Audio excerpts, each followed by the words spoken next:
What's up, everybody?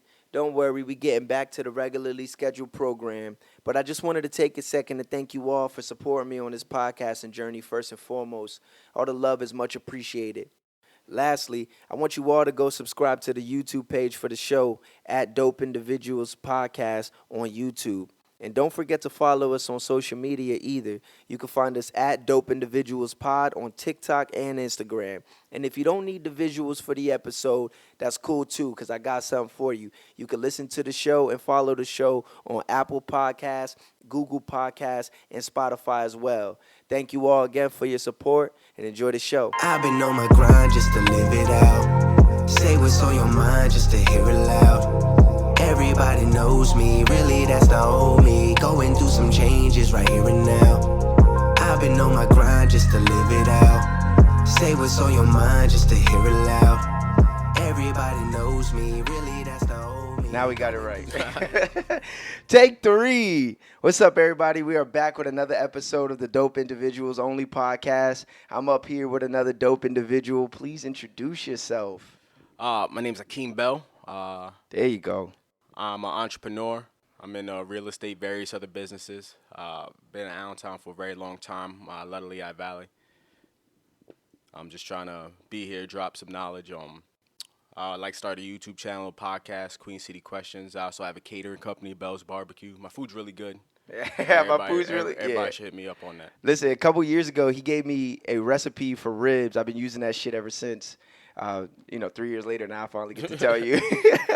You were like, yo, just get a little bit of this, because I said I didn't have like a smoker, and you were like, yo, just go to the grocery store, get some of the little smoker, the liquid. Yeah, you were like, put that in there. He's like, bro, they'll never know the difference. Yeah, or like I tell people they have a regular gas grill. I'm like, just get some wood chips, stow it directly on the fire. It's like a little ghetto smoker. The flavor will get in, and nobody will be able to tell you. Yeah, that's actually something I'm gonna start this year because I was talking to my mom. She's like, you know what I miss? She was like, I miss the grills with wood chips and coal in there. Everybody just got propane. Yeah. And I was like, I'll add that to it. You know what I mean? Maybe it'll hook it up a little bit. I understand why people got mostly propane. It's a pain to get the grill started. Fuck yeah. I feel like you got to use it, like you got to cook a whole bunch of food to get your money's worth. If you can't just throw some charcoal on, grill some chicken breasts, and you just feel like you're wasting charcoal. Yeah.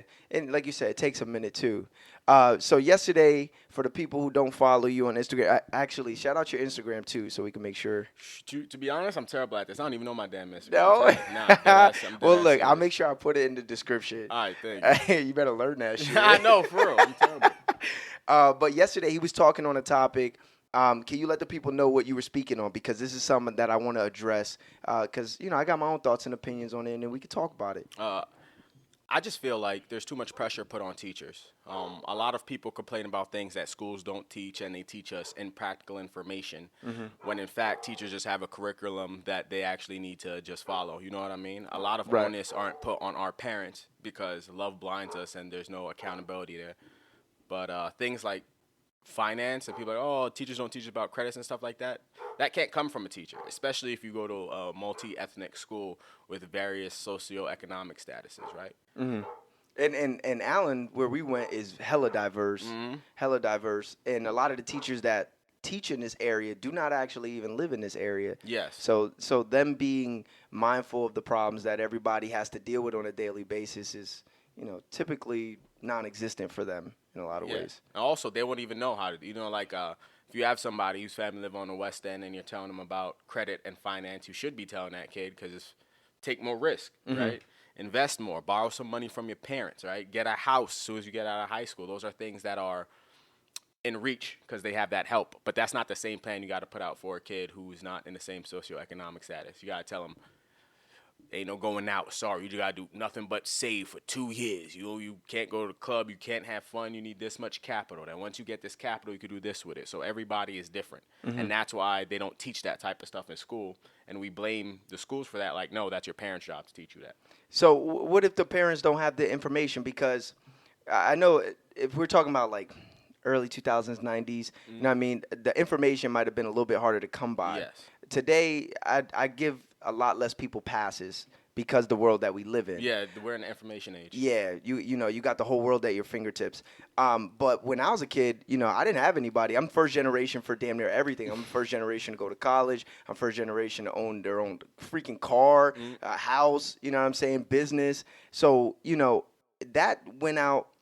That started for me after high school when I actually started to like, all right, I didn't learn anything that is applicable to life now. You know what I mean? I learned about parabolas, but that shit wasn't transferable to anything that I was going to do. And I didn't stay in college long. So I went out and I sought the information. But for the people that, might not have the same mindset as me, who is going to be the person to teach them this information? Because you said yesterday, you was like, you got to ask the right questions. But a lot of the time, kids are told what to say, what to think.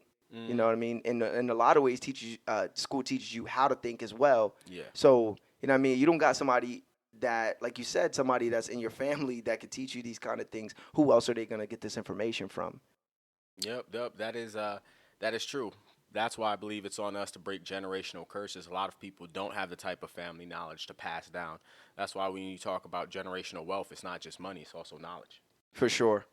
And knowledge is in a lot of ways more important than money. Money is, the car that helps you get there, but you know what I mean. You got to know what to do with the money once you got it. So, this is near and dear to my heart because this is an issue that I always said too. I'm like, I didn't learn.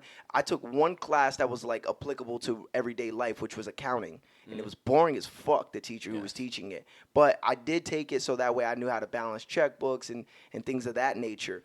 I do think there should be more things involved in school curriculums that can help. Like one of the classes when my sister graduated that they used to have when she first got into high school was like this cooking class essentially, and it was to teach people who didn't have parents, like to teach them how to cook at home, how to cook meals and prep meals for themselves and things like that. But by the time I was in high school, that shit was gone. Oh, You know what word! I mean? I actually took cooking at Allen my senior year. Yeah. It was nice. They had a whole like classroom set up for it. It was very nice. Crap! I wonder what they did with the classroom. But I actually took cooking classes at Allen. I didn't have access to cooking classes when I was in Allen. And I know you were a year older than I was, but you know what I mean. This wasn't something that if they did have it, it wasn't something that I was like told and they're like, hey, you can pick this elective. You got this at your disposal. Nothing like that was pushed. You know what I mean? I also learned piano at Allen. They have piano classes. I didn't. I knew they had instruments. Their band is sorry now. I saw it. It looks like a trickle. I'm like, wow, this is sad. Yeah, they actually to the point where for last year they had to bring back alumni to help play the instruments for halftime for the football games. Wow. You know what I mean? But then you got these schools like Freedom where they got 50, 60 kids that just come out to play instruments or whatever the case may be. It's I feel like it's not to get too off topic, but I feel like it's about support, a lot of community support. Like what you said, what if your parents don't have that knowledge? I feel like we're so individualized nowadays, right? We have no sense of community any longer in America, so we don't agree with pull that. from various resources. I would agree with that. Even today, like, you know what I mean? Somebody knock on your door, you're like, who the fuck at my door kind of thing like that. It's not just like, oh, let me check who's at the door, see if it's anybody that's in need or whatever the case may be. Community is something that's huge. We're just going to keep rolling on with the topics. You know what I mean? If there's anything you want to circle back to, feel free to bring it back up. But I think community is a huge thing. People aren't as involved as we should be.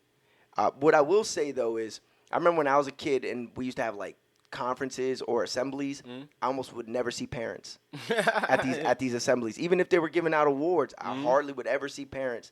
But I would say today's generation of parents, like I got two kids that are in elementary school, one in second grade, one in kindergarten. And when I go to these assemblies, there's hella parents out there. I mean, it's not one for every child, but they got to set up at least 100 seats in the back row for the parents or grandparents or whoever's coming out to support them. It'll be very interesting to see how this new generation turns out because our generations of parents are way more hands-on, like way more involved than I feel like our parents were.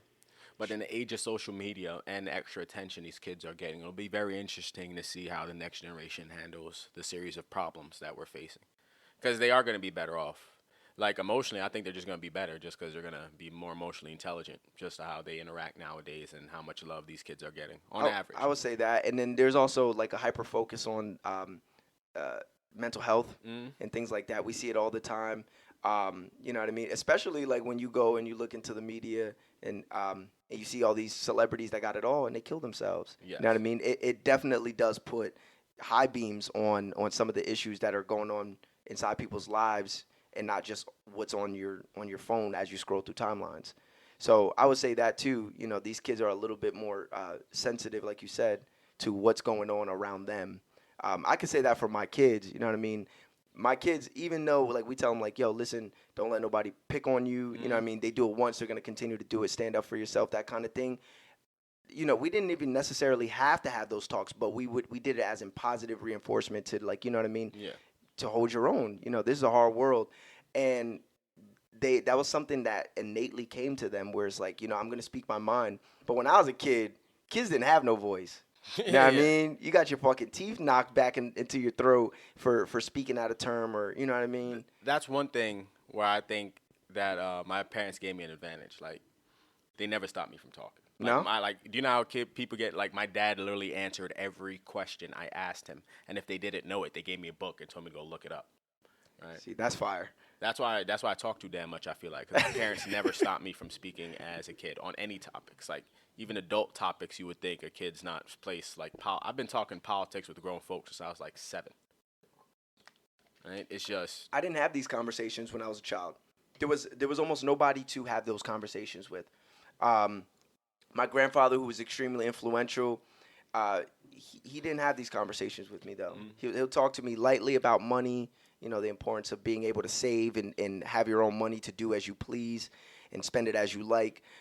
But you know, politics of like politics and you know what I mean, like managing health and mental health. You know, these weren't conversations that I was privy to. And then like I used to hear all the time, you know what I mean, stay out of grown folks' face. yeah, I pretty- stay out of grown folks' business. Yeah, it's like in almost every situation, in whatever the topic of conversation was, that was always the sentiment: stay out of grown folks. You know, stay in a child's place, out of grown folks' face. And that's something that, like how you said, your parents would answer all your questions, and if they couldn't, they would help you get those answers. That's the way that I am with my kids. That's also a lot of like what I see from my friends that also have kids. So I think like you said, it's gonna be interesting to see how the new generation handles this whole new set of problems that they're gonna, you know what I mean, be given from us and the previous generations. That's definitely true. I also feel like part of the reason why we suffer with mental health in this generation, especially in the Western world, think about it. This is the greatest time it's ever been as a human to be alive in human history, and we're sadder on average and more depressed. I think it's because we put an onus on happiness. Yeah, it's important to be happy, but that shouldn't be the be-all, end-all, because happiness is a temporary state of consciousness. I would agree with Right. that. And there's this thought experiment by Dr. Elizabeth Wilde, I think, and she goes around her classroom and she basically, hey, wouldn't it be awesome if somebody went to work for you for free? And the kids were like, yeah. Wouldn't it be awesome if somebody cooked and cleaned for you for free? Yeah. She goes up to the jock. Wouldn't it be awesome if somebody had sex with you whenever you wanted? Yeah, it was awesome. She was like, I just described slavery. Right? That's why happiness shouldn't be your end goal in life, because murdering people makes serial killers happy. Right. Slavery made plenty of people happy. I Right. just told you, right? And she explained it. She wasn't even talking about race. She was talking about the dangers of AI and how we treat artificial intelligence in the future. But I think that oftentimes we cover up, we like, oh, as long as you're happy, and we use that as an excuse for the horrors in the world, right? Like all this technology makes us happy, but there's still cobalt's being mined by slave children to get us where we're at. So I love the emphasis on happiness, but I feel like we kind of went too far, and that's the be all end all, and our individual happiness trumps everything else, instead of being focused on other things like honor and loyalty and other things like Shit, that. integrity. Yes, exactly. Integrity. Integrity. Yes. I try to live a life of just being mindful and aware. That's for a long time it was my goal was to be happy. But then I realized you're continuously chasing something that is ultimately going to fleet anyway, because this too shall pass. Yes. And I think we all forget about that shit. But if you live in a state of being mindful of what's going on in your surroundings, the people in your lives, how you're affecting the people close to you, you know what I mean? How are you? What are you leaving the people close to you with? And you know what I'm saying? When you come from a place of that, I think you could live a more happier life. You know what I mean? Because everywhere you're going, you spreading good vibes. Yeah. You know what I mean? That shit's infectious. That is true. Yeah. So, you know what I mean? Yo, it's dope. This is a conversation that you and I used to talk damn near every single day, or at least 3 times a week on Facebook a couple years ago. Yeah. All the time. And we debate about fucking anything and everything. So when you came up here, I was like, I wonder if we're going to get into a debate today. But the man I used to talk to doesn't seem like the man that's sitting in front of me. Oh, no, I've become a lot less combative. I actually I messed up a business deal that way. I was trolling somebody on Facebook, and I missed out on money. So I was like, you know what? I gotta stop. But That's basically, good self-awareness. People think I was just an asshole, but basically, I just got done reading. I was big into Greek philosophy at the time, and that's basically what Aristotle.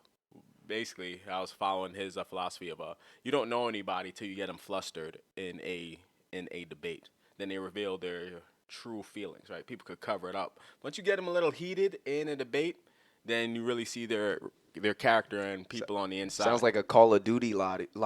Yeah, you start arguing with these kids, and the first thing they yell is "nigger." Exactly. Right? Like everybody say they're not racist until black guys screw over their daughter. Then all of a sudden the hard R's come out. Stuff like that. Okay. So you had to take a step back. So what's the approach that you take now? Because I'm pretty sure that you're still looking for an opportunity to see someone's true colors, but not in such a strong approach. I just thought there was always a right answer, but as I came to age, I realized that's the problem. Everybody's technically right, usually. Right? It's all perspective. Yes, it's all perspective, right? So there's different views of it, and people are arguing, and compromise is a disgusting word nowadays to people, but it's okay to compromise. Fuck yeah. We all need each other. Yeah. And, like, people don't want to believe that, right? Oh, I don't need anybody. I could do it all on my own. Like, no, nobody's a monolith. No great person gets to where they're at alone. I wouldn't be where I'm at today without multiple people helping me. Fuck yeah. Fuck yeah. I probably wouldn't even be alive depending on certain people that were in my life at certain times. So, you know what I mean? That's, wow.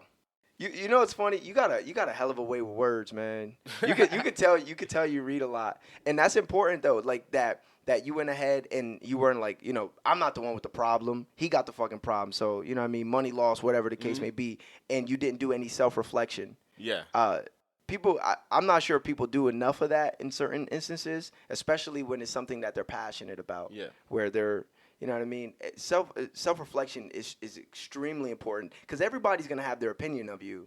But it matters. What truly matters is how you think of yourself and how you see yourself. Yeah. So to hear that, you know what I mean, you realize that, all right, the way that I was handling certain things could be better handled. You know what I mean? That's just impressive, man, because not everybody has it. Hey, there's only 2 things you can control, right? How hard you work and your outlook on life, or your effort and your enthusiasm. If you think about it, everything else is not up to you. Those are literally the only 2 things you can control, how hard you work and basically your attitude and outlook on things.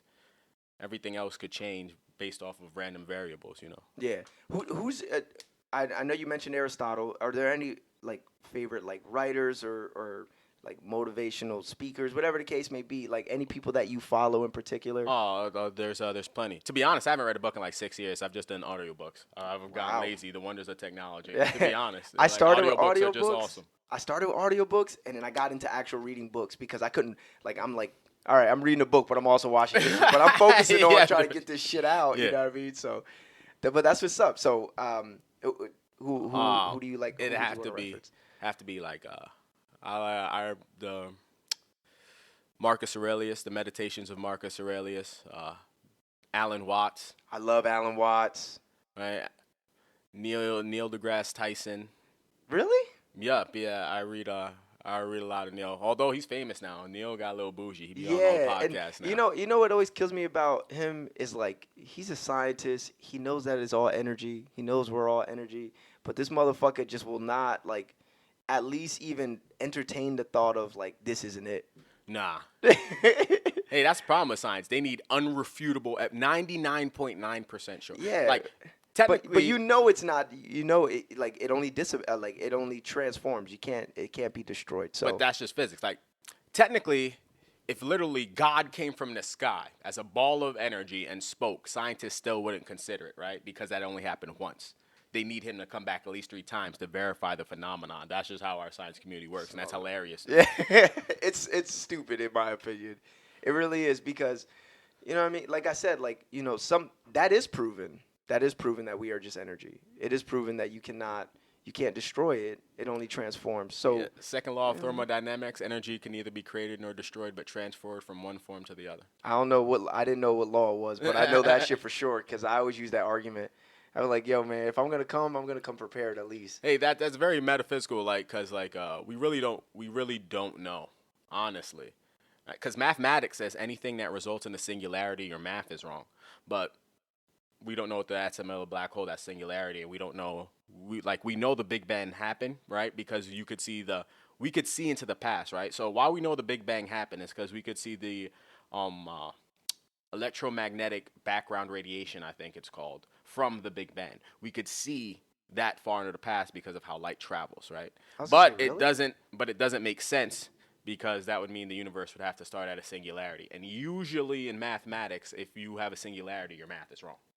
So there's just stuff they don't know, right? And unfortunately, we probably won't get to live long enough to see that. Or we're not gonna get the answers in this life. No. But who knows? Maybe they're talking about supercomputer might be done before we die. So Yeah, there's a whole lot of. I think science today, in a way, is starting to try to play God. It's a little scary for me personally. that's they have to push the frontier, but I it is get a lot it, of scary stuff. but it like, you know what I mean. You see them like gene splicing and creating fucking animals that have been extinct for hundreds of years, and you know what I mean. Like it's just a lot of shit where it's just like, you know, ethically, I'm not sure if this is okay.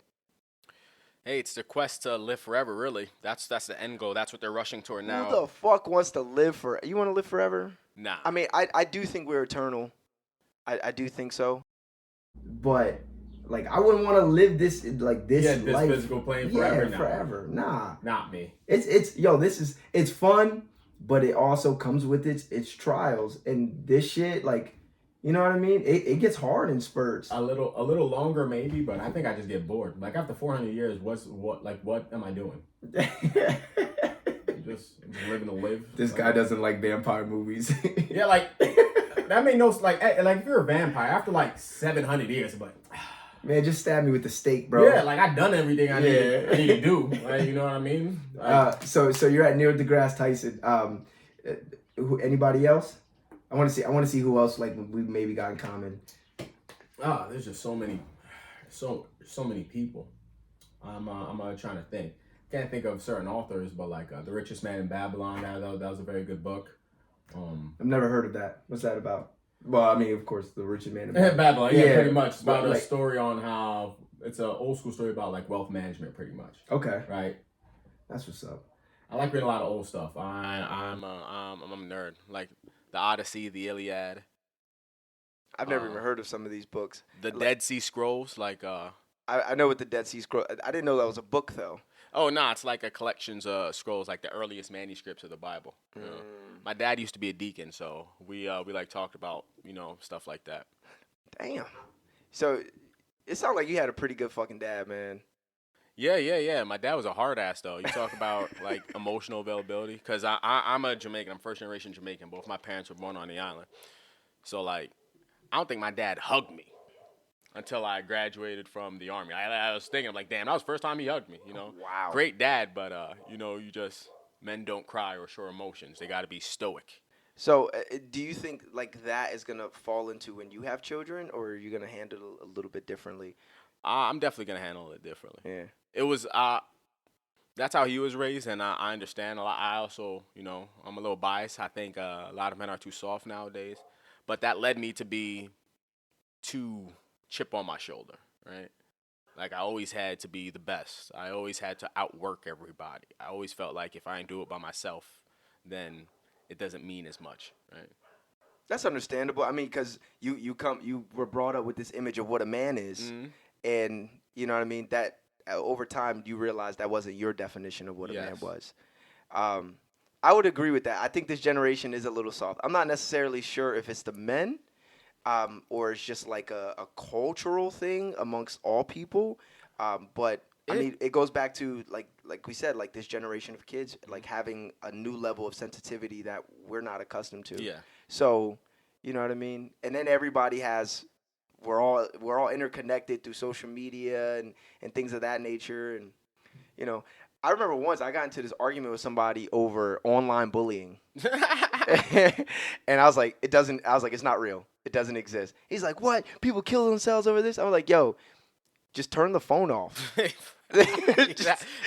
Turn it off. Go outside. Yeah, just turn the phone off. So like when I remember like getting into those type of debates with people, and I'm just like, all right, this is where some of my opinions of people being overly sensitive today comes from, because it's like, you don't have to be on your phone. You don't have to see what people are saying about you in your comment section when you drop a new picture.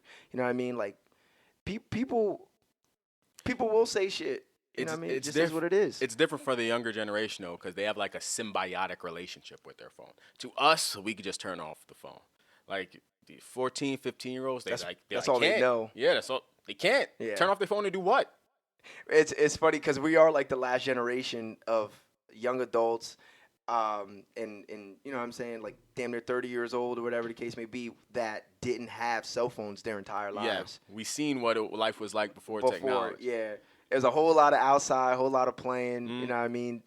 Conversations. That was a huge thing. That's like the whole preface of this show, is just to be able to converse with people about whatever the fuck we want to talk about, because people don't talk enough. Yes, I'm a true believer in that. You know what I mean? Like, people barely even say hi in the morning, you know what I mean? So it's crazy. Like, democracy, things people don't like being comfortable talking about, like politics and religion. They're like, I don't want to talk about that. I'm like, we're in a democracy. Like, you're supposed to talk about politics all the time. That's how else are you supposed to be an informed electorate? Like, how else are you supposed to know? You're supposed to talk about politics every day. But since it's so personal, we're uncomfortable, we don't talk about it. Wonder why we have these type of divisions we have. Like, I'm a nerd, so I actually read policy. Oh, by the way, like, you mean like the bills and shit? Yes, fuck that. I've nothing but time on my hands. I've only ever read one, and it was when I was running for city council. That was it. I've never actually read a bill. I just look for the people like that I trust that do the breakdowns of what's in these bills, because they put a whole lot of a whole lot of jargon, verbiage for no reason, for something that could easily be a page and a half, 2 pages. They got 126 pages of nothingness, you know what I mean? And words that the average person, including myself, which I don't think I have the smallest vocabulary, I can't even understand. You need a thesaurus to read some of these bills. But like on foreign policy, Joe Biden and Trump are essentially the same. And it's so crazy how people hate each individual man based off of personal proclivities. Obama, too. But like their foreign policy is the same. Like you read it, like it's the same. Like their views on China, the way Biden's handling China right now, he kept up the same Trump era tariffs, right? So a lot of it's just personal preference instead of actual facts. Like if you get down to the nitty gritty in a policy, what has actually changed? That makes sense. We see that a lot though. Like there were so many videos. It's funny. I was watching one the other day, and it was about Obama talking about the borders and the fact that we're not closing our borders to immigrants. We're closing our borders to illegal immigrants, and we have no problem opening our walls up for you as long as you go through the proper channels. And, you know what I'm saying? So that way you could be able to come here and actually contribute to society. And, you know, this is the same thing the dude was saying, Trump was saying in 2016. He's like, protect our borders. And people were like, he's racist. Now, I know he's a little insensitive, but it's essentially the same fucking thing. Yeah, I remember AOC going down to one of these internment camps with the kids, and she was crying. I was like, this is what Trump are doing to illegals. I'm like, those were built in 2010. Like, you realize who was the president in 2010, right? Yeah. Like, those are when those internment camps were built, and they started placing people within them.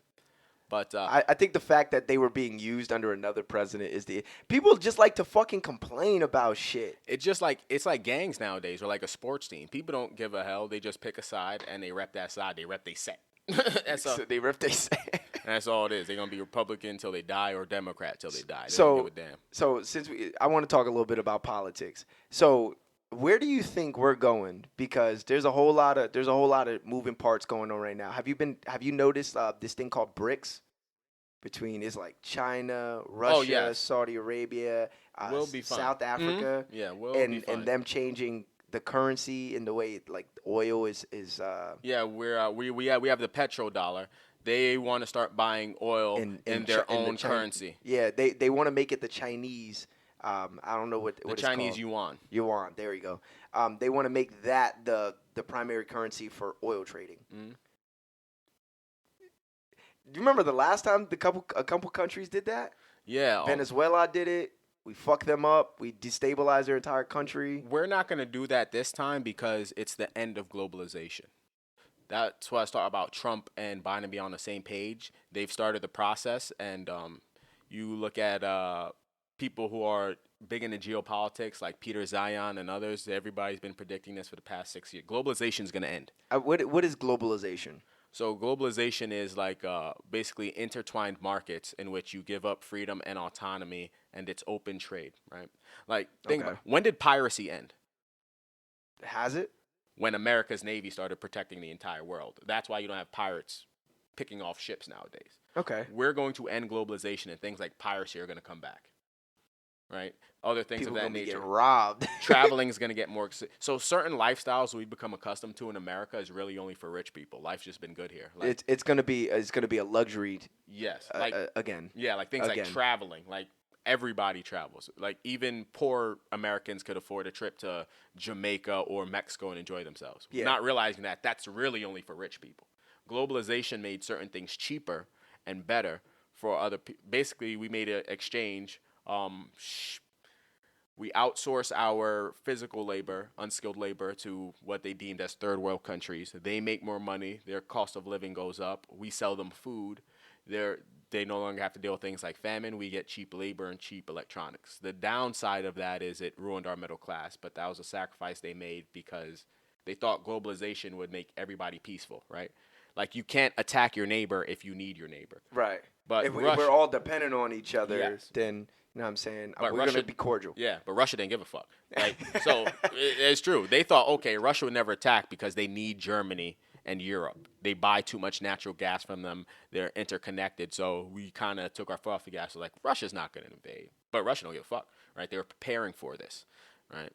But now they started the end of globalization. Each country is going to go back to doing their own thing instead of being dependent on each other, because now we're seeing the effects of it. And it wasn't just the war in Ukraine. It was also COVID. COVID showed, we can't get no rice. It's kind of dumb. We depend on another country to feed our people. We should probably be a little more self-sufficient. Yeah, I would agree with that. I think something that I've been doing, I spoke about this on a previous podcast, where it's like I've been learning to, and it's only small, like it's on a really small scale, but like just grow a couple of vegetables each spring, just so I can get familiar of how to cater to plants, grow food, make sure that it's going to be healthy and nutritious, and essentially teach myself to be a little bit self-sufficient. I think something like that is something that could be going back into school. Yes. Like gardening, like teaching people how to garden and of such nature. It's weird. Being in the military, I had friends who they actually taught that in school. One of my close friends, his brothers actually was part of the Future Farmers of America, and I feel like that shouldn't only be for rural areas. They should integrate that in urban schools as well, because it don't take that much space to grow like some potatoes or like onions. You go to places like certain parts of New Jersey, even some parts of here where we got big open lots where houses used to be there, and they demolished them. Those are perfect places for community gardens. I definitely agree. You know what I'm saying? And not only that, kids could use that for like community service for their graduation projects. You know what I mean? Feeding the homeless. I actually got arrested for that. What? Feeding the homeless. Really? Yeah, you need like a permit. The fuck out of here. Yeah, I'm serious. You need a permit. Like, you can't just feed the homeless. That's fucked up. That's fucked up. That I've never heard of here. Yeah. So they used to congregate under the bridge, by the prison in Allentown and by American what's that called? American Parkway. Or the American Plaza. It's kind of by Catch 22 and by the bus terminal. Do you know that little bridge? Yeah. Just be under there. I used to just bring them food. I got arrested one time. Wow. And what was it? What did they charge you with? Well, in their defense, they actually told me I can't just be giving out food here, and I was like, yeah, sure, and just ignored them. And caught me the second time and arrested me. He's like, did we fucking tell you already, guy? I'm like, shouldn't y'all be fighting crime? Yeah. Like, I don't. there's a whole lot of issues in the city of Allentown that just like kind of just go by the wayside. You know, it's fucked up. Like yesterday, I went to go pick up a police report. My wife was in an accident the other day, and I right there by the old bus terminal, because you know it's down by the ATC now. But there's a dude just sleeping right there in the grass, like of the parking lot. just sleep like in the fucking grass. Just no tent, no nothing. You just sleep on the grass. And I'm sitting there thinking to myself, there's police officers that drive up and down this street all the time. You know what I mean? There's cars, and nobody is thinking like we should probably try to find somewhere to get this man some help. You know what I mean? Shelter. They don't care. It's not their job. They ain't trying to do the extra work. It's fucked up because that's where you go back to where there's no community. Like with the whole police thing, like it's like it's a cult. Like officers don't understand like they're the problem, and people draw this line. Like I say in politics, either you support the cops or you don't. But like our policing is out of control, right? Let me just take race out of it. More unarmed white Americans were shot and killed by police than the entire continent of Europe combined in 2021. How? Like that things like that make no sense to me. Like people wouldn't be so anti-cop if cops were out here killing drug dealers illegally. But they don't do that type of stuff. They shoot innocent people, right? They harass innocent people.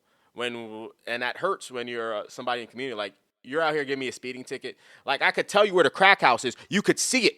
We see them smoking crack right now. Go do some. But you want to harass me over some exactly over going 10 miles over the speed limit.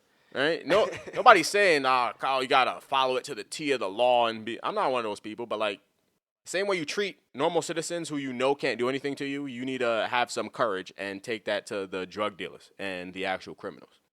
So, how do you feel about the Allentown police? I make a concerted effort that any police officer that's parked at Keck Park, driving through the neighborhood slowly, just checking out the neighborhood, or sitting at Moser, I make a concerted effort to go up to their window, introduce myself, and build a bridge with them. So how do you and I've always gotten, you know, shout out to Officer Pablo and Anderson. They're both from here, local kids.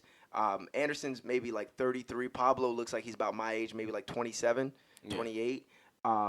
But they're good dudes, and they came out and they policed the neighborhood. You know what I mean? They'd stop, they talk to the kids, they throw the football. I seen Officer Anderson one day just shooting hoops with somebody, with a bunch of kids over at Deerov. You know what I'm saying? Like, community policing. So how do you feel about the cops locally? I don't know them all. But I think Allentown cops are probably some of the best in the area. We need more. I would say that. They are doing a hiring push, trying to get more younger officers, but what we're talking about policing, I think Allentown cops a little better because they don't, you know, see somebody drinking on the stoop, they say hi and talk to you. They'll be like, oh, put that away. I think you compare that to Bethlehem cops, or like cops by Fountain Hill, they be bugging. They take their job way too serious. Bethlehem cops. I was gonna say I hear horror stories about the Bethlehem cops, but I've never had any engagements. They more concerned about looking good on Instagram and lifting than doing actual police work. Bethlehem Police Department is terrible. Oh man, I know one kid that I grew up with. I played little league football with. His nickname is Putter. I'm not gonna give out his actual information, but I know he's a good dude. He played football at Caddy as well. But I know he's a good dude. I know his brother pretty well as well.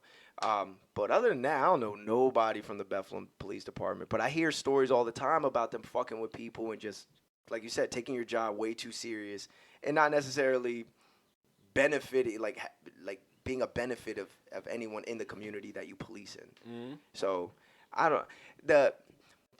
As of 3 years ago, I stopped watching like news.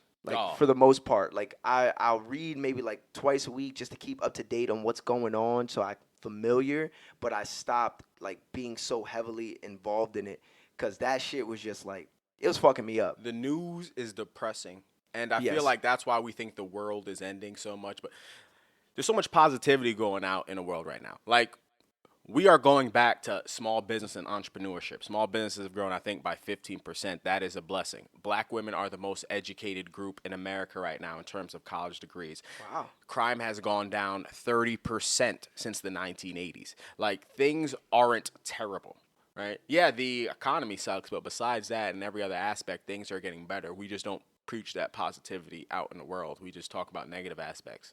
if you look at the news and the media, you would think this is the worst time to be alive. You know what I think? I think we need to get rid of 24-hour news. Yeah, it's unnecessary. I think 24-hour news is a huge fucking problem. I should not be able to get up or get off work at 11 o'clock at night, and the first thing I can do is hear about all the shit that went on pretty much yesterday to basically fuel my views for tomorrow. Mm-hmm. You know what I mean? Like, I think 24-hour news is bullshit. I honestly. And then think about all the shit we could take up some of that time with. You know what I mean? Positive things. Yes. Or fucking, or if they really want to help, put a segment in of just like positive shit going on so people know that there's balance here. Yeah, the world isn't ending. Yeah. You know what I mean? Like, it's just fear sells. But this is literally, I keep telling people, like, this is literally the best time to be alive in human history. You know, all things considering. You know, some people might take the 80s because of music and personal preference, but things aren't that bad. I would have said, if anything, I would have said the 90s. I don't know about the 80s. Listen, crack cocaine was crazy. Hey, people had that pure coke. That was their drug of choice at the time. Holy shit. You talk about drugs. It's crazy how you could see the difference based on the drug of choice of what country. Like, you know, you see what I'm saying? Like how America shifted from a country of cokeheads to a country of potheads, and see how that's affected just our policy in general. It's actually quite interesting. How do you feel about, like, so I don't call weed drugs. I don't. I'm a weed user, but you know what I'm saying, like, it don't have the same effects to me, like where I see, like, you know what I mean, like I know people who were clean and then turned into meth heads. That's a drug. I've actually or Percocets. You know what I'm saying? Like I watch people fucking sell their house, steal from their family, tarnish all their relationships. I've never seen no shit like that over some weed. No. But I'm more of like, more things should be considered drugs, so it knocks off the stigma. Weed is a drug, but so is caffeine, and so is sugar. I tell people that shit all the time. Like, yo, sugar is probably the most addictive thing that we consume on a daily basis without even realizing. I went to basic training, right, and we couldn't have any sugar. It was like 4 months. The one thing I missed the most was not alcohol, was not fat. It was the damn sugar. Like, you start craving it. Wow. Right? Like, your body starts going through withdrawal by week 3, and you just need something sweet. So guys are out here buying $5, we're paying $5 for a cough drop to get some sugar in them. That's how bad. I'm serious. I think it was hustling y'all niggas. Guys are just, you know, or we'd have somebody sneak out, run to the vending machine, buy a couple of Twixes. We were selling Twix for $5 a pop because people just crave. People don't understand how addicting sugar is. Yeah. And then it's not even like raw sugar either that we're consuming. Yeah, it's high fructose corn syrup. Yeah, it's high. Yo, I got into the point in my life where, like, I read the back of ingredients on pretty much everything I consume. And, like, I'm just like, can't do it. Like, I don't eat noodles no more. Like, I used to run through some noodles, bro. Really bad. Oh, I was watching your podcast, and it kind of connected to me when your boy was talking about he didn't know he had diabetes because the same thing happened to me. You have diabetes? Yeah, I left the military. Wow. COVID, I got really fat. My job was hooking us up, though. They were giving us $50 gift cards a week to eat. So I was getting fat. Right, I hurt myself a little bit, so I ballooned up. They was take care of myself with diagnosed with diabetes, and that was a wake up call to basically live a healthier lifestyle. And to be honest, I didn't do nothing crazy. I just didn't realize how bad I was eating. Right, as soon as I just changed my eating habits, you know, I lost a whole bunch of weight. I didn't even have to work out too hard. Like, I was it was gonna just say, like the I was first just thing I terrible. seen when I seen you at Lou's party, I was like, yo, you lost a lot of weight. You know what I'm saying? So. You look good too. Thank you. You know, I just wanted to stay alive. I shouldn't have had to be diagnosed with diabetes, take my health seriously. Is it type 1? I don't take insulin. I just take the pills. I think that's type 1. I should know more about that, right? Yeah, you probably should. I probably should know Something more that you about gotta that, live right? with. Yeah, you should. You know, and that's crazy that you go out there, you put on all this weight, and then you got something as simple as diabetes, but something that plagues the country. There's a lot of fucking people that get diagnosed. Like, I got a sister, she's only 4 years older than me, and she's been like pre-diabetic she probably has it by now, I'm not even sure, but she's had it since she was like 28 years old. The amount of sugar we consume is ridiculous. Like, you know, McDonald's put sugar on everything, even their fries. That's why kids love it so much. I didn't know that. They put sugar in everything. Everything you eat at McDonald's has sugar on it. Well, put more salt, motherfucker, because you're giving me these plain-ass fucking fries. Nah, I barely even eat fast food anymore either. I just started to, like, see all these things, like, that we consume, and we're always being sold something, and I'm just like, it just grew real distasteful. Damn near everything, all the aspects of life that I used to enjoy, like, it changed. I don't know, like, I would say maybe 3 years ago, that shit really started to change, like, the year of the pandemic. I made, like, a whole 360 in my life as well during that time. So, you know what I mean? Every facet of it just flipped. Yeah. The pandemic was, I mean, how was it for you? For me, it was a blessing. It was a reflection year. Yeah? It was. I got lucky. I got a new job in, like, November 2019, so I had unlimited overtime when the pandemic hit. I wasn't out of work, but it gave me a lot of time to focus in on different aspects of my life. Right. Was there any areas in particular that you focused on that you knew, like, I got to change these things. I got to work on changing these things if I want to get to wherever I'm trying to go? Yeah. One aspect was organization on how I work, you know, because I'm real sporadic. I'll start a project and won't finish it, right? So I just had to learn how to finish, right, essentially. That's building discipline. You know what I mean? It's real easy to start shit. It's hard to fucking to it's hard to finish it. Yeah, that's something that I could agree with. That was something that I made a change on too.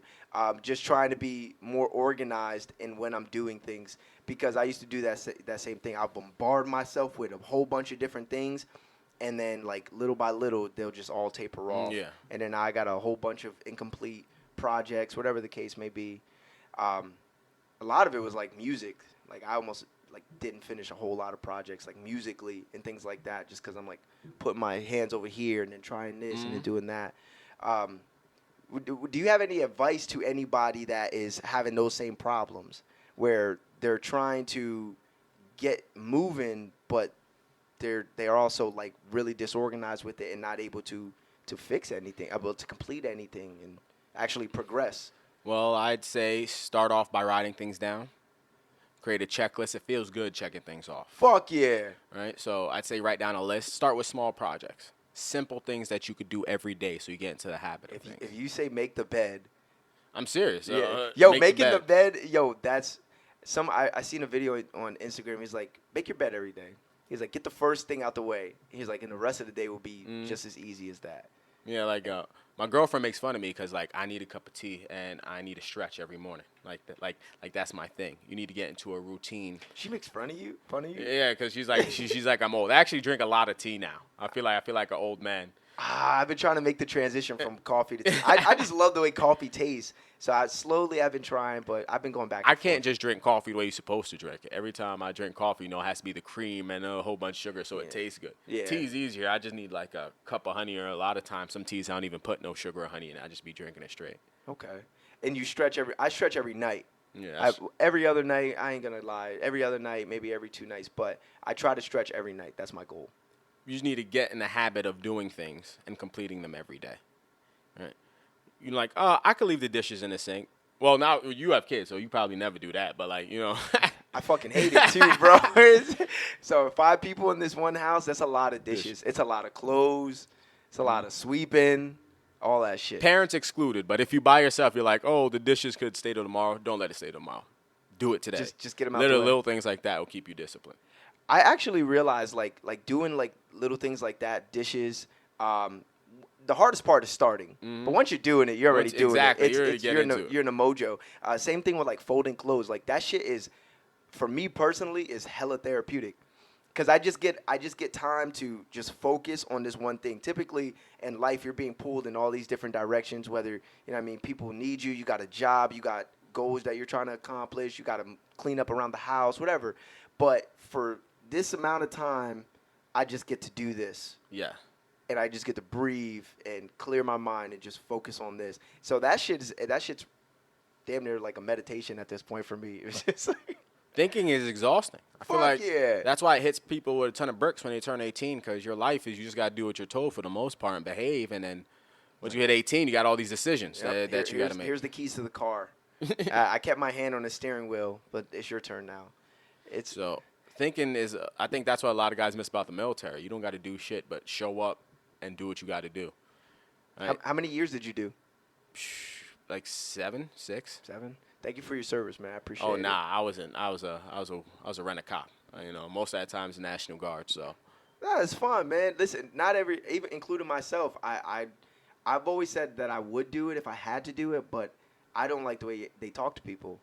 now, Yo, you can get me to do shit without you screaming in my face and calling me a punk ass bitch. You know what I'm saying? Nowadays it's a little softer because they got to recruit these young generation of kids. That's funny. But you kind of need that. Because that's all about your self-control, right? You need to be under control. That's what the shark attack was for. They getting in your face when you first get there, so you know this ain't where you came from. Right? You're gonna follow orders. You can't, and that's what I tell a lot of people. They want to be a leader. They want to be a boss. You cannot lead until you learn how to follow. I would agree with that. You got to be understanding of the people that's underneath you because they go as you go. And if you ain't got if you don't got no understanding of what's going on down there, you definitely ain't gonna be able to lead and keep these people in line and, you know what I mean, in a state of well-being, so that way they can continue to propel you wherever you're trying to go. That's something like I love to say, like, good. I understand that comment. Good help is hard to find. Yes. And when you got it, you got to seize it and you got to hold on to it and you got to realize that you got something that you can build on here. And it really does start at the top. Yeah. It really does start at the top. And I realized that having the opportunity I've always led, like, football. Like, you know what I mean? I have no problem being a captain. Wrestling, I was a captain. Things like that. But, like, to, like, lead people that are showing up here to grow in life and not just, like, for sports, you know, that's a total different avenue. You know what I mean? Do you have any employees? Who, me? Yeah. Nah, myself. I'm cheap. Nah? I should probably hire somebody for my barbecue company, though. Oh, man. Well, I mean, if you love cooking, correct? Yeah. So It's therapeutic for me, man. I just zone out and do my thing. Put on some music. Do you eat the food that you cook? Because my boy Nook, who's also the diabetic, he eats everything he cooks, but he, like he said, he portions and stuff like that, or he take his insulin and things like that. So, are you able to eat the things that you cook, or is it just about the art? I'm able to eat the things that I cook a lot of the time, except the desserts. I'll have a little bit of that. A lot of that stuff I'll just give away. But I don't really consume carbs anymore, which is depressing. I'll only eat rice and pasta on, like, special occasions. It's just meat and veggies for the most part. I was going to say, was it mean greens? Yeah, it's not like I'm on a keto diet. I don't do nothing. Like, I do eat potatoes and shit like that. I ain't crazy, but very limited carbs. That because my body just don't respond well to that. Okay. Not only if I wasn't a diabetic, it just made me fat. You said it just made me fat. It does. I don't know. You were a big dude too. Yeah. Like especially like in high school, you were a big dude as well. So you know what I'm saying? Like, you could definitely see the whole difference and everything. I do got a question. Why'd you get locks? Because I've had short hair my whole life, to be honest. I wanted something different. I'm not gonna say that's why I did it, but I didn't think I could grow hair. Honestly, my hair used to grow like this much, but like now that like my mom put locks in and shit like that, like it's actually starting to grow. You know what I mean? And I'm actually surprised at how fast it grows too. Yeah. How long have you had yours? 2 years. 2 years. How long you gonna keep them? I don't know, forever, hopefully. Yeah. my mom got ones where she could sit on them now, like to the point where like she gotta wrap them up, and that shit be like whole like 15 inches high. Yes, that's where I'm trying to get. Yeah. Yeah. She'd be like, "Oh, my neck hurts so bad." I'm like, "Yo, to trim them." Like, I'm not trying to hear none of that. You keep it on purpose. Was there any like cultural thing that pushed you to do locks? Because you could grow hair, but I mean. Yeah, I don't know. My dad had dreads when I was growing up. My dad was a Rasta, so I was surrounded by a bunch of Rasta. So I guess that look stuck that in my. yeah. And it was a transition in my life.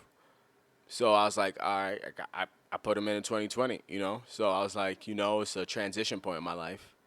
So I wanted to look different as well as being different, I would agree with that too, because that's the same thing for me. I'm in a transformational period, and hey man, I might as well change everything. I got my first necklace. I only paid $7 for it, so don't try to rob me. But you ain't gonna be getting away with nothing. But yeah, like I got myself like a chain, yin and yang. Fucking, I grew the hair out. You know what I'm saying? Like, I'm changing pretty much all facets of my life, so the hair as well. Yeah. That shit's important. You know what I mean? Like, your image has to also grow as you try to grow. Yeah. So, you know what I mean? It's part of the evolution. Part of the evolution. Is there anything that you wanted to speak on specifically or anything like that? Specifics. Yeah. To be honest, not really. I think we kind of woven it into the conversation, all the things I was specifically looking to talk about. That's good. I'm glad we were able to touch on a couple things. I'm really curious to see how the next couple months and maybe the next 2 years go, because I don't know. I have a really good feeling we're gonna go to war. I'm not. Would you agree? Disagree? I disagree. You disagree? Yeah. The only way we're going to war is if China tries to take Taiwan. And if China tries to take Taiwan, that's World War III. Taiwan's too valuable to the world. What do you think it looks like? Because the last time we had a world war, yeah, we had the first 2 nuclear bombs ever detonated. But I think because the way that these bombs are made today, I'm not sure they're going to do that. Simply because, like, we could literally just destroy the entire human civilization. Why nuclear war is very unlikely is because in the past, the rich and powerful had nothing to worry about, right? They could go into their bunkers. They had alert systems. They're fine. Nowadays, they know exactly where you are. So if Putin launches a nuke, our spies and our satellites know exactly where we are. We're going to launch a retaliation directly towards him and kill all his friends and family, right? So it's less likely for nukes to be launched now just because of the era of technology. It's harder for the rich and powerful to get away. Okay. That makes sense.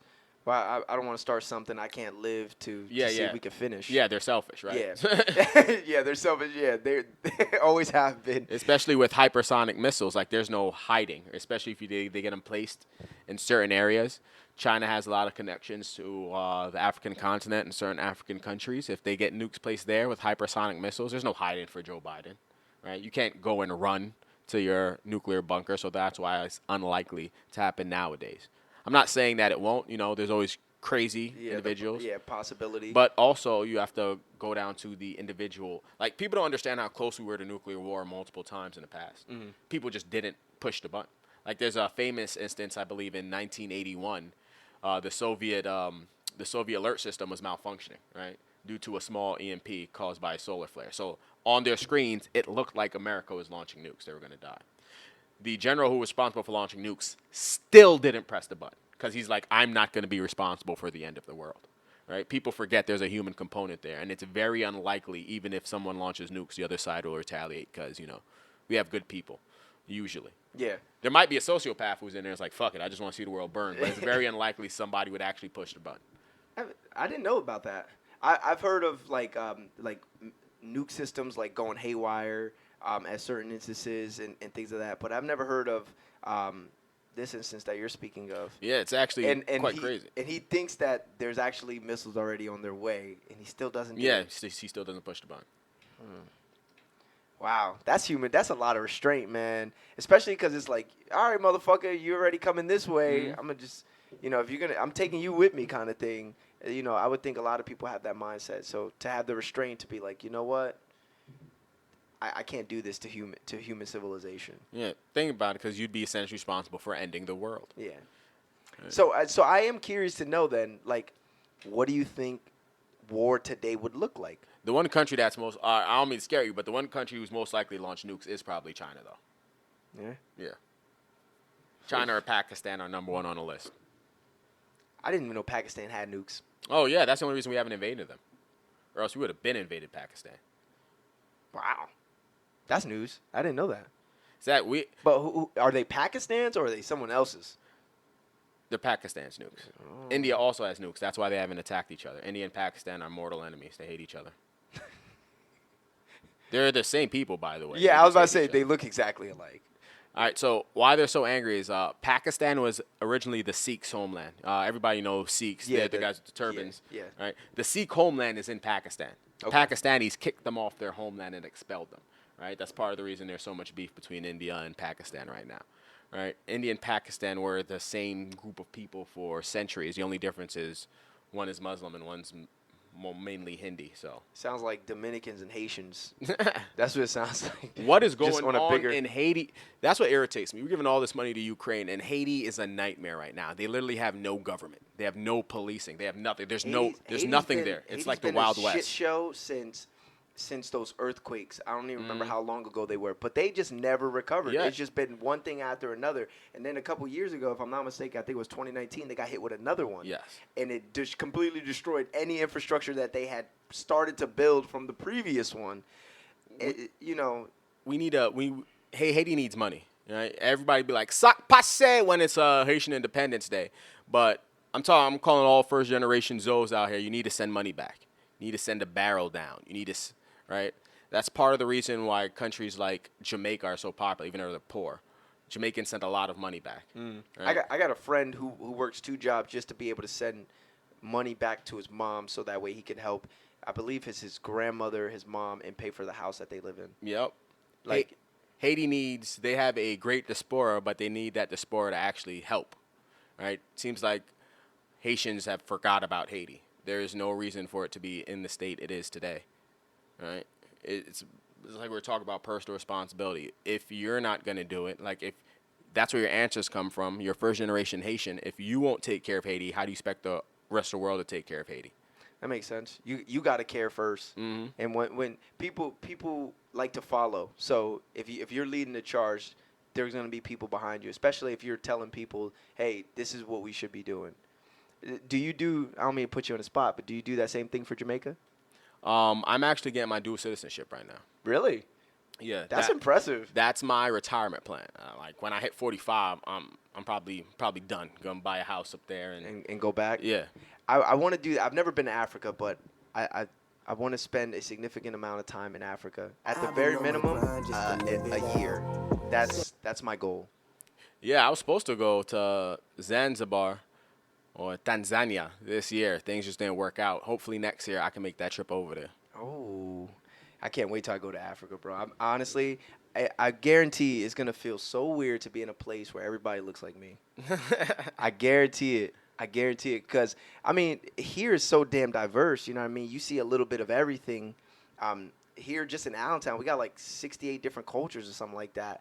At least that's what it was back in 2019. It was like 68 different cultures that are just in this little town of Allentown. So, you know what I mean? Being in a place where it's just, you know, it's not like America where you go to every state and there is diversity. You know, they're going to be South Africans. They're going to be, I'm not even sure what you would call Tanzanians. Is that what you would call them that? You know what I mean? Or, you know what I mean? So, I don't know. I'm excited for that day whenever that day comes. I haven't planned it, but maybe I should write it down. So, get it on paper. Yeah, get on paper, plan a trip, put money away little by little. Yeah. Go enjoy yourself. Is there any final words? We're at the hour mark. Is there any final words that you want to say to the people? No, final words. Take things one day at a time. Life's not that serious. Take a step back and enjoy what you have and where you are in your life. Right. That's good advice. What I realized, right? My grandfather had a celebration for his birthday, but my grandmother had a birthday party a couple years back. Mm-hmm. And I was just thinking about who everybody was there for them. Then I remember my great-grandmother, Mother Morell. And I'm like, wow. Doesn't matter what her job was. Doesn't matter how much money she made. All 78 of us would not be in this room. We would not be alive if my great-grandmother didn't decide to just have sex one day.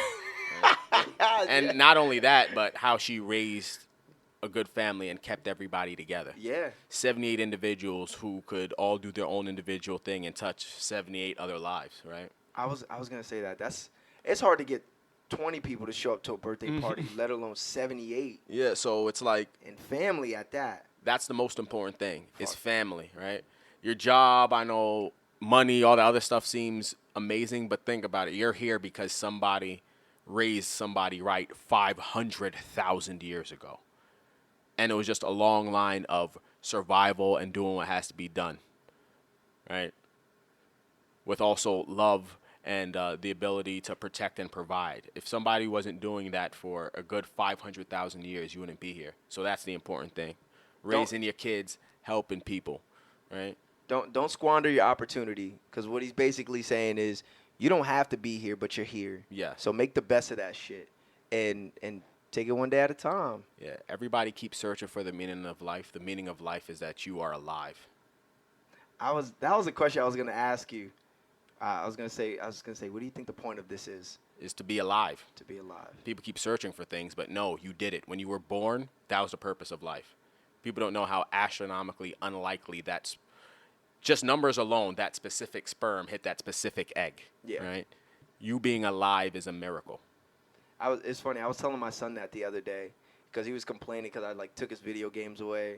I'm like, dude, yo, man, life is so much bigger than this. The fact that you're even here is special already. Yes. So, you know what I mean? Like, I'll take this video game. I'll throw this shit out the window.